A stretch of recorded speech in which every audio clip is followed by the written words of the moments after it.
Hey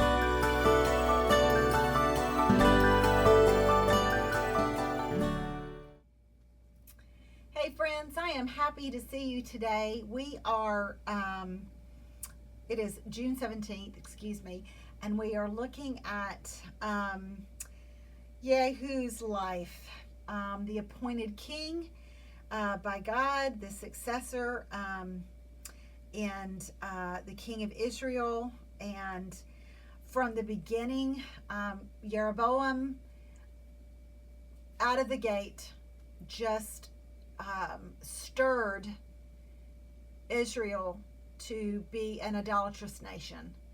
And it kept getting worse from one king to the next. It got worse. And God raised up Jehu to wipe out finally Baal worship in Israel. And this is the northern kingdom. He utterly desecrated, destroyed the temple of Baal.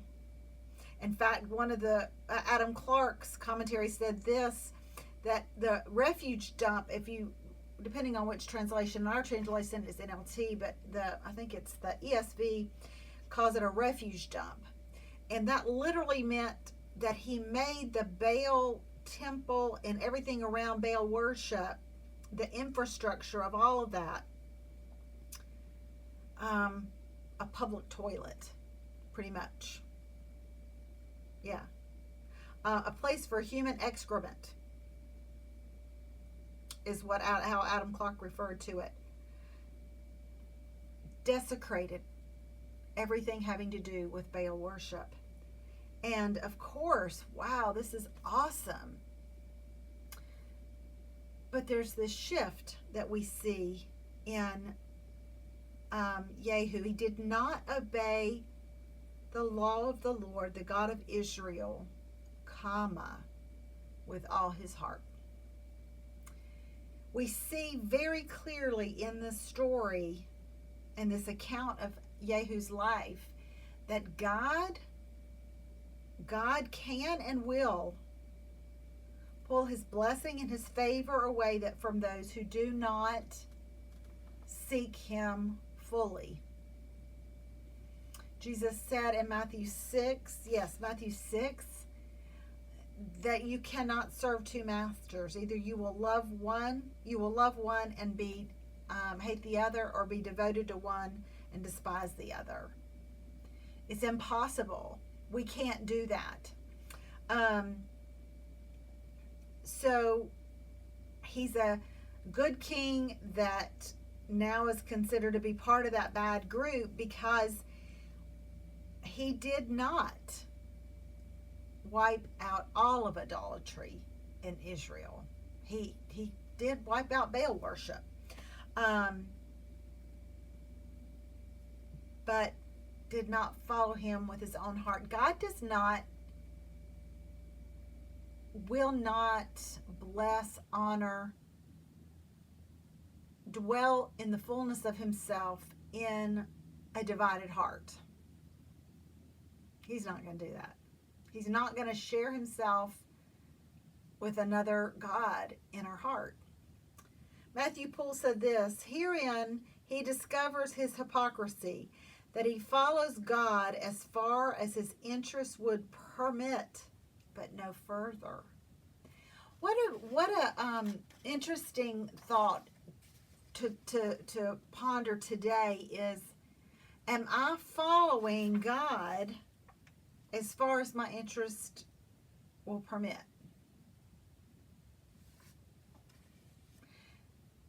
I'm just going to only invest this much in this God thing. I have some other gods in my life, and we're not going to call them God. We're not going to call them our Baals. We're not going to call them our Ashereth. We're not going to say we have Asherah poles in our house, in our home, and in our businesses. We're not going to say that. No, but we do. I'm only going to permit this to go this far because I've got season tickets to the football games, and I'm going to be there on Sunday.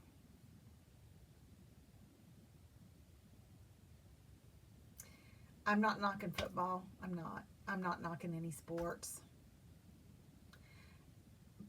But I will tell you that God is really bringing down idolatry in my own life and places that I did not even see it.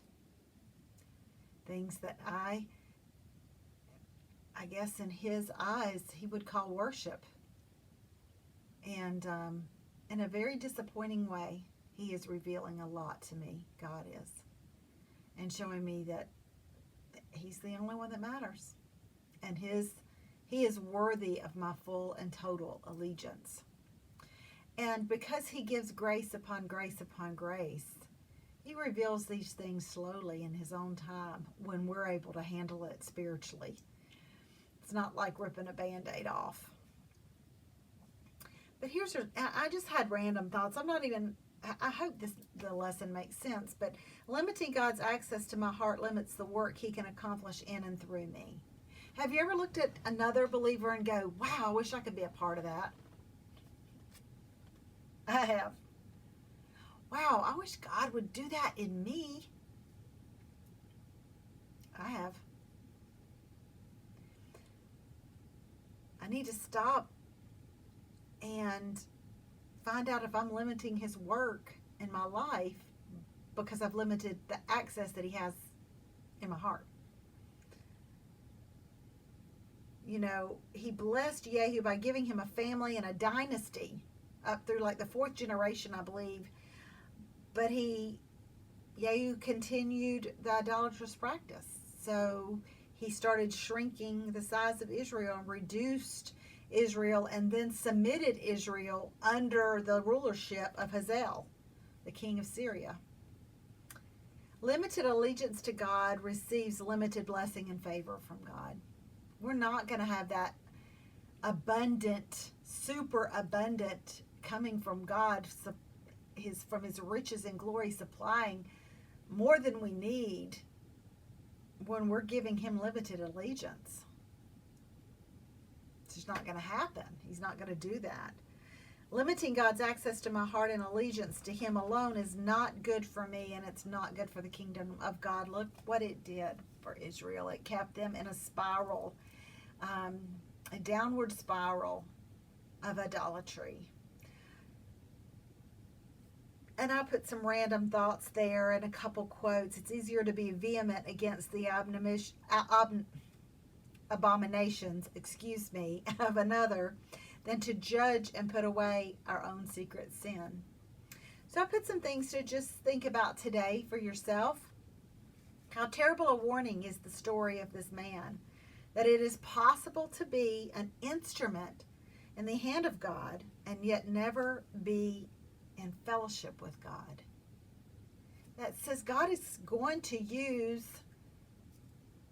us in any way, shape, or form to accomplish what he wants. How sad is it that he can do it without us even being in complete fellowship with him, and oh, that we miss being part of his work.